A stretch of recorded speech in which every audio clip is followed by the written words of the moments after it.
அதிமுகவில் பதவி பறிக்கப்பட்ட அதிருப்தி தலைவர்களுக்கு எடப்பாடி பழனிசாமி மீண்டும் கட்சி பொறுப்பு வழங்கியுள்ளார்.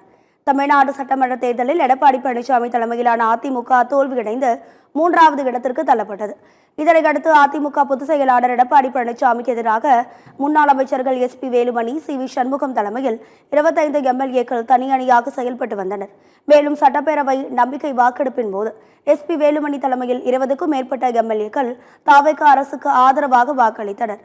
இதனால் அவர்களின் கட்சி பதவிகளை பறித்து எடப்பாடி பழனிசாமி உத்தரவிட்டார்.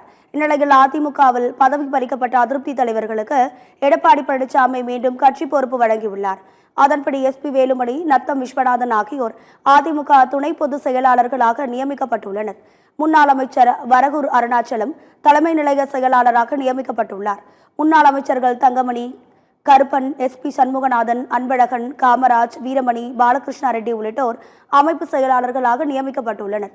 கொள்கை பரப்பு இணை செயலாளராக முன்னாள் அமைச்சர்கள் எம்.ஆர். விஜயபாஸ்கர், மணிகண்டன் மற்றும் அருண்மொழி தேவன், மகேந்திரன் அறிவிக்கப்பட்டுள்ளனர்.